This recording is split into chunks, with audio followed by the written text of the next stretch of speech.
मौर्य साम्राज्य के अंत के बाद भारत कई कई टुकड़ों में बंट गया। भारत में नए नए राज्य की अपनी एक हुकूमतें कायम होने लगी। इसी समय भारत में फिर से राजनीतिक एकता लाकर भारत को मजबूत और अखंड और विशाल बनाने के लिए एक साम्राज्य का उदय हुआ। भारत के पूर्व में मगध के सिंहासन पर श्री गुप्त ने गुप्त वंश की नींव रख दी, जिसकी राजधानी पाटलिपुत्र थी। गुप्त वंश की असली सत्ता चंद्रगुप्त प्रथम के हाथों में आई। चंद्रगुप्त प्रथम के कई पुत्र थे, उन्हीं में से एक पुत्र का नाम था बालक समुद्रगुप्त। समुद्रगुप्त ने बचपन में ही अपने वीरता के कई ऐसे झंडे गाड़े की उनकी चर्चा नगर नगर में होने लगी और समुद्रगुप्त के पिता चंद्रगुप्त ने अपने दरबार में घोषणा की कि मगध का भावी सम्राट समुद्रगुप्त होगा। पिता की इस घोषणा को सुनकर बड़े भाई काश कुमार सहित सभी भाइयों ने समुद्रगुप्त का तिरस्कार किया। समुद्रगुप्त के शासन के समय उनके भाइयों ने उनके खिलाफ विद्रोह कर दिया। इस विद्रोह को कुचलने में समुद्रगुप्त को एक पल भी नहीं लगा और उन्होंने मगध की सत्ता पर अपना राज्याभिषेक संपन्न करवाकर एक सम्राट के रूप में शपथ ली। आखिर कौन है सम्राट समुद्रगुप्त विक्रमादित्य, चलिए जानते हैं। उम्मीद करता हूँ आप इस वीडियो को लाइक जरूर करेंगे। पाटलिपुत्र के राज सिंहासन पर बैठने वाले वीरों के वीर कहे जाने वाले समुद्रगुप्त एक अजय योद्धा थे, जिन्होंने 100 युद्धों को जीत कर अखंड भारत का निर्माण किया। समुद्रगुप्त के नाम का खौफ इतना था कि कई राजाओं ने युद्ध करने से पहले ही आत्मसमर्पण कर देते थे। समुद्रगुप्त ने अपने नाम का ऐसा धाक जमाई कि गांधार, युद्धई, श्रीलंका तथा मालव राज्य के राजाओं ने समुद्रगुप्त को हर साल कर देना शुरू कर दिया।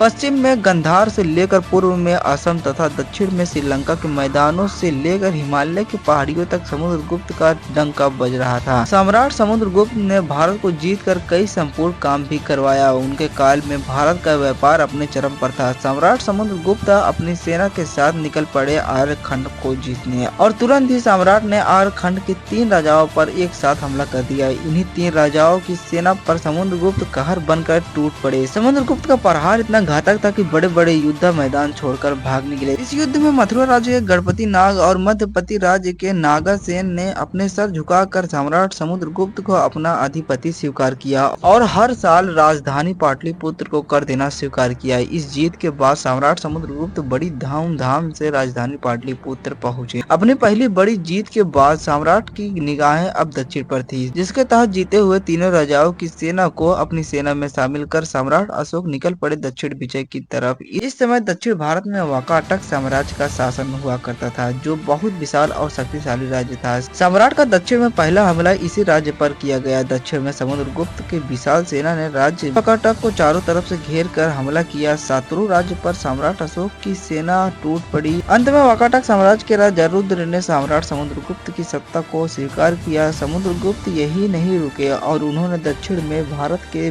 12 राजाओं पर अपने लगातार जीत कायम की। दक्षिण में सम्राट ने इतना कहर बरसाया कि पश्चिमी भारत के राजाओं को अंदाजा होने लगा कि दक्षिण के बाद हमारी भी पारी है। इसी खौफ में समुद्रगुप्त के आक्रमण से बचने के लिए पश्चिमी भारत के राजाओं ने समुद्रगुप्त की अधीनता स्वीकार करते हुए उनको पत्र भेजा, जिसमें उन्होंने लिखा है, आर्यपति, हम और हमारे प्रजा आपके क्षेत्र में रहना स्वीकार करती है। ऐसे ही और पत्र पश्चिम के 9 राजाओं ने भेजे थे, जिनको गुप्त ने स्वीकार किया। जब समुद्रगुप्त दक्षिण में अपना साम्राज्य कायम कर रहे थे, तभी उत्तर भारत के राजाओं ने समुद्रगुप्त के खिलाफ बगावत कर दी, जिसके बाद गुप्त ने सेना को तुरंत उत्तर की तरफ रवाना होने का आदेश दिया। यह वही 3 राज्य थे जिनको सम्राट ने सबसे पहले जीत कर इनके राजाओं को इनका राज्य सौंप दिया था। समुद्रगुप्त ने इस बार असुर विजय को अपनाया, जिसमें राजाओं के ही राज्य को उनके साथ ही विनाश कर दिया गया और इनके राज्य पर मगध का ध्वज लहरा दिया गया। सालों बाद सम्राट ने पूरे भारत पर अपनी विजय का झंडा फहरा कर राजधानी पाटलिपुत्र में प्रवेश किया। सैकड़ों लड़ाइयां लड़कर सम्राट ने संपूर्ण भारत में शांति कायम की। अब हिमालय की पहाड़ियां हो या असम की नदियां, दक्षिण की हरियाली हो या पश्चिम का रेगिस्तान, हर जगह समुद्रगुप्त के नाम का डंका बजने लगा। ये जानकारी आपको कैसा लगा कमेंट करके जरूर बताइएगा।